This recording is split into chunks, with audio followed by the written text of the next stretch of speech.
What's really interesting is that melanocyte stimulating hormone is activated by ultraviolet light.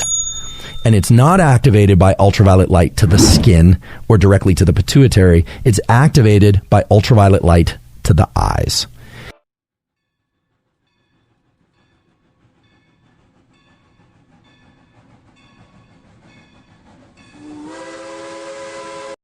This is yet another reason why getting ample light, ideally sunlight, but it could be other sources of UV light to the eyes, stimulates MSH. This has been shown over and over again, and keeps the desire to eat or appetite in check in healthy ranges.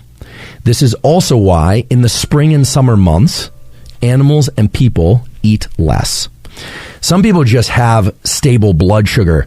They can go long periods of time without eating and feel fine. Other people get really shaky, really jittery, and or when they do eat, they feel really keyed up. Sometimes they'll even sweat. Sometimes their vision will go blurry.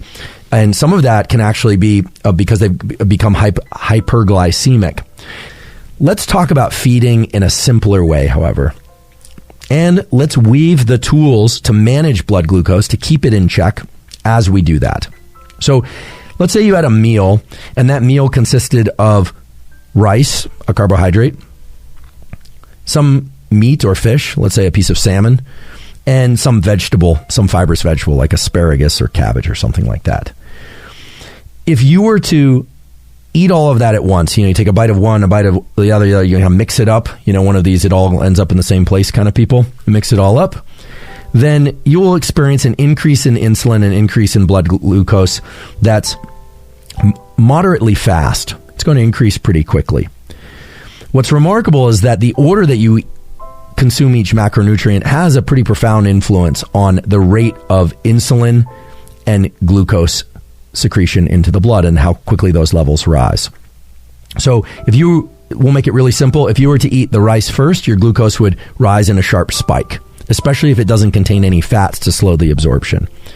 Now, that might be good if you're very hungry and you want to get an increase in glucose. In fact, this is the reason why you're often served bread before meals, because and sometimes it's bread and butter, or chips before meals or appetizers are designed to get your blood glucose going up high, because big steep increases in blood glucose tend to promote the desire to consume more glucose. And this also relates to the dopamine system and the way that something tasty in the mouth and sugar in the gut and fats and sugars in the mouth trigger the activation of a lot of systems in the brain and body to consume more of whatever you have. The basic idea is that eating carbohydrates and or fats early in a meal will give a steep rise in blood glucose. However, if you were to eat the fibrous thing first, so a lot of chewing but not a big rise in blood glucose, because in general, unless it's laden with sugar or something, we're just talking about some vegetable, fibrous vegetable, that will actually blunt the release of glucose until you eat the fish and the rice. But believe it or not, it will actually blunt the glucose increase that the rice would cause. Now, I'm not talking about neurotically eating each macronutrient separately in sequence. I'm just trying to give you a picture of what's happening ordinarily. So what this means is if you feel a lot of food-related anxiety, or you feel you're one of these people that you can kind of sense like your blood sugar increasing very quickly. A lot of people can sense this, some people can't. But these blood sugar effects are real, just cellular and basic biochemistry of how the body manages sugars ingested into the blood. So what does this all mean? It means that if you want a steep increase in glucose, you are very, very hungry, then you should eat the carbohydrate-laden food first, or you should eat a bunch of macronutrients combined. So that would be like the hamburger or the sandwich, the bread, the whatever's in that sandwich all together. Usually that's protein and vegetables as well. If you want to have a kind of more modest increase in glucose, or you want to blunt the increase in glucose, then have at least some of the fibrous thing first, and then the protein, and then the carbohydrate. You will notice that your blood glucose will rise more steadily, and that you'll achieve satiety earlier in the meal. Or at least you won't get this huge peak. It's sort of the Thanksgiving meal effect. But there is this effect of you're full and yet you're hungry for more. That's because your blood glucose has gone through the roof and it's triggered a number of other mechanisms. There's also usually a lot of alcohol consumption. And alcohol itself because it's a sugar, will increase blood glucose very, very sharply. It depends on the alcohol. Some alcohols have more sugar than others. But basically what you're trying to avoid are steep increases in blood sugar. And the order that you eat foods has an enormous impact on that. The other thing that has an enormous impact on how long and shallow or how steep that curve of glucose is depends on whether or not you recently were moving, are moving, or start moving after you eat. And it has to do with the release of something called, some people call it GLUT4, which sounds like glutton. Other people call it GLUT4. These are things that are involved in shuttling glucose to particular cells in the body, namely toward muscle and glycogen stores and away from body fat stores. It has to do with sequestering of glucose from the blood.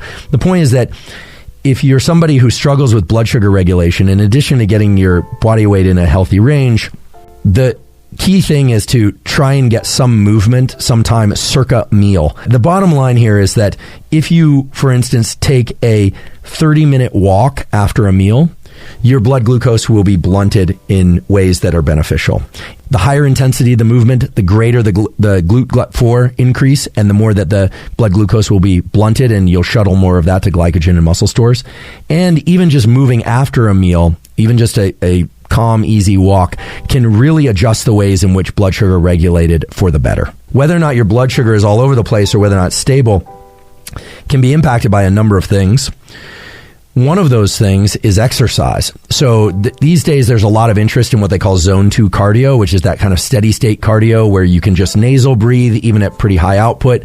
Periods of zone 2 cardio that last anywhere from 30 minutes to an hour or sometimes more for you endurance athletes can create positive effects on blood sugar regulation such that people can sit down and enjoy whatever it is, the hot fudge sundae or whatever the high sugar content food is, and blood glucose management is so good, your insulin sensitivity is so high, which is a good thing, that you can manage that blood glucose to the point where it doesn't really make you shaky. It doesn't disrupt you. And it, to say nothing of the weight related issues or the adipose, fat gain, et cetera. Basically doing zone 2 cardio for 30 to 60 minutes, 3 to 4 times a week makes your blood sugar really stable. The ketogenic diet has been shown in 22 studies to have a notable decrease on blood glucose. And that is not surprising because the essence of the ketogenic diet is that you're consuming very little or zero of the foods that promote big spikes in insulin and glucose.